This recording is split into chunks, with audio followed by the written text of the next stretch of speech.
जय सिया राम। आप सुन रहे हैं कैपिटल रेडियो अयोध्या। मैं हूं भावना राय और मैं हूं वात्सल्य राय। सभी सुनने वालों को जय सिया राम। कैपिटल रेडियो अयोध्या में आप लगातार सुन रहे हैं रामायण की कहानियां।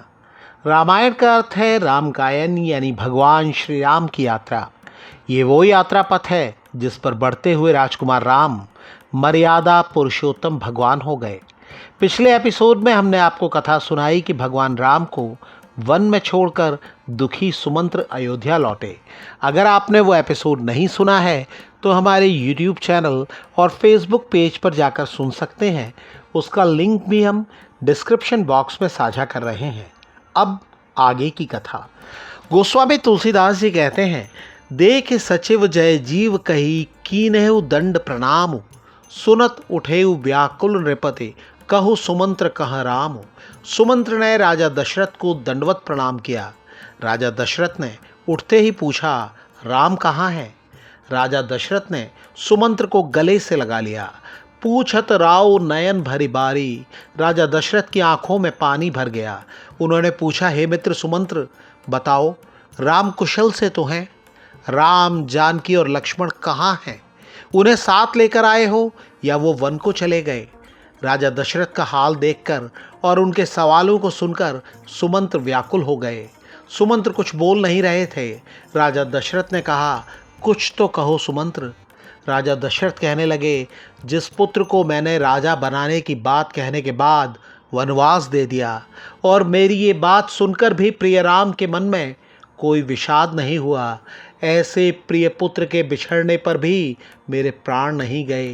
को पापी बड़ मोह समाना, बताओ तो मेरे समान पापी और कौन होगा? सखा राम उसी लखनु जह, तहाँ मोहि पहुँचाओ, नहीं तो चाहत चलन अब प्राण कहूँ सति भाव। हे मित्र सुमंत्र, जहाँ राम, सीता और लक्ष्मण हैं, मुझे वहाँ पहुँचा दो, नहीं तो मेरे प्राण निकल जाएंगे। मैं सच कह रहा हूँ। सुमंत्र, चुप न रहो, मुझे बताओ, मुझे राम, सीता और लक्ष्मण को दिखाओ। सुमंत्र ने अपने आप को संयत करते हुए कहा, हे महाराज, आप बहुत ज्ञानी हैं, आप शूरवीर हैं, धैर्यवान लोगों में आप सबसे आगे हैं। आपने हमेशा साधु समाज की सेवा की है। जन्म मरण सब दुख सुख भोगा, हानि लाभ प्रिय मिलन वियोगा। काल करम बस होई गुसाई, बरबस रात दिवस की नाई। महाराज, आप तो अच्छी तरह जानते हैं कि जन्म और मृत्यु, सुख और दुख, हानि और लाभ, प्रियजन से मिलना और बिछड़ना, ये सब काल और कर्म के अधीन होते हैं।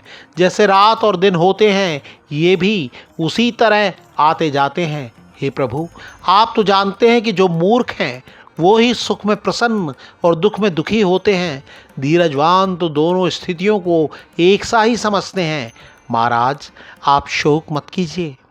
भगवान राम पहले दिन तमसा नदी के किनारे रुके। दूसरे दिन वो गंगा तट पर रुके। निषाद राज ने उनकी बहुत सेवा की। दूसरे दिन भगवान राम ने बड़ का दूध मंगाया और दोनों भाइयों ने जटाएं बनाई। भगवान राम की आज्ञा हुई तो अगले दिन निषाद राज ने नाव मंगाई। सीता जी को चढ़ाकर भगवान राम उस पर सवार हुए।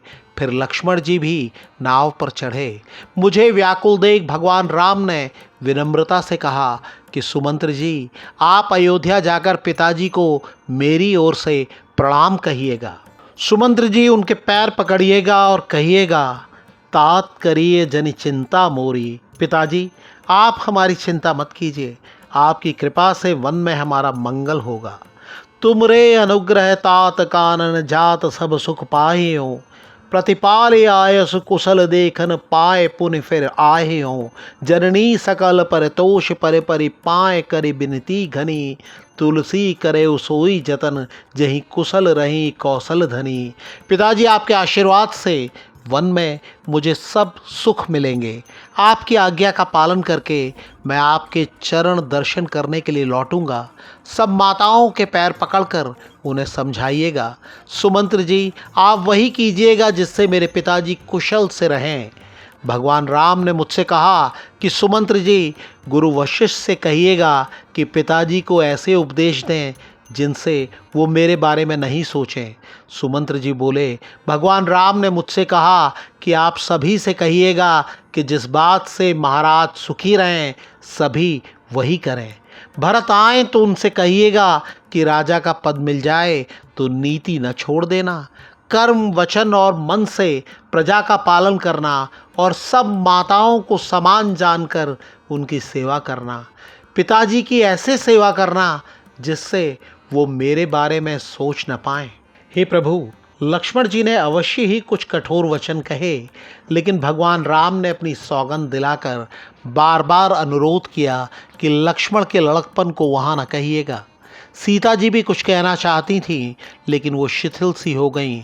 इस बीच भगवान राम का संकेत पाकर केवट ने नाव चला दी। रघुकुल तिलक चले ही यही भांति, देखऊं ठाड़ कुलस धरि छाती। हे महाराज, रघुकुल के तिलक भगवान राम चल दिए और मैं छाती पर वज्र जैसा आघात सहन कर बस देखता रहा। हे महाराज, मैं क्या कहूँ, भगवान राम का ये संदेश लेकर मैं जीवित ही लौट आया हूँ। सुमंत्र जी की बातें सुनकर राजा दशरथ जमीन पर गिर पड़े। सभी रानियां विलाप करने लगीं। रनिवास का विलाप सुनकर पूरे अयोध्या में कोहराम मच गया। प्राण कंठगत भयउ भुआलु। गोस्वामी तुलसीदास जी कहते हैं कि राजा दशरथ के प्राण कंठ में आ गए। रानी कौशल्या जी ने जान लिया कि सूर्य कुल का सूर्य अस्त होने को है। उन्होंने राजा दशरथ से कहा, हे महाराज, आपको धीरज रखना होगा, नहीं तो पूरा परिवार डूब जाएगा। अगर आप मेरी प्रार्थना सुनकर हृदय में धीरज रखेंगे तो राम, सीता जी और लक्ष्मण जी आएंगे और आपसे फिर मिलेंगे। कौशल्या जी की बात सुनकर राजा दशरथ उठे और बोले, सुमंत्र, बताओ कृपालु श्री राम जी कहाँ हैं? सीता जी और लक्ष्मण जी कहाँ हैं? तीनों में से कोई उन्हें दिखाई नहीं दिया। वो विलाप करने लगे। तापस अंध साप सुधे आई, कौशल्य ही सब कथा सुनाई। राजा दशरथ को श्रवण कुमार के माता पिता के श्राप की याद आ गई। उन्होंने वो पूरी कहानी कौशल्या जी को सुनाई। दशरथ जी कौशल्या जी को वो कथा सुनाते सुनाते व्याकुल हो गए। राम रहित धिक जीवन आशा। उन्होंने कहा कि राम के बिना जीवन की आशा को धिक्कार है। हा रघुनंदन प्राण पीड़िते, तुम बिन जियत बहुत दिन बीते। प्राण प्रिय रघुनंदन, आपके बिना जीते हुए बहुत दिन हो गए हैं। राम राम कही राम कही, राम राम कही राम। तनु परिहरि रघुबर बिरह, राव गयउ सुरधाम। राम राम कहते हुए राजा दशरथ सुरधाम सिधार गए। राजा दशरथ का यश सारे ब्रह्मांड में छा गया। वो जीते जी भगवान राम का चंद्रमा जैसा मुख देखते रहे और उनके वियोग में परलोक सिधार गए। सभी रानियां शोक के मारे व्याकुल हो गईं। वो राजा दशरथ के यश का बखान कर विलाप कर रही हैं। दास दासी भी रोने लगे। सभी रानी कैकई को गाली देने लगी। विलाप करते हुए रात बीत गई। इस एपिसोड में इतना ही। अगले अंक में हम आपको सुनाएंगे आगे की कथा। कार्यक्रम को पसंद करने और शेयर करने के लिए हम आप सभी सुनने वालों के बहुत आभारी हैं।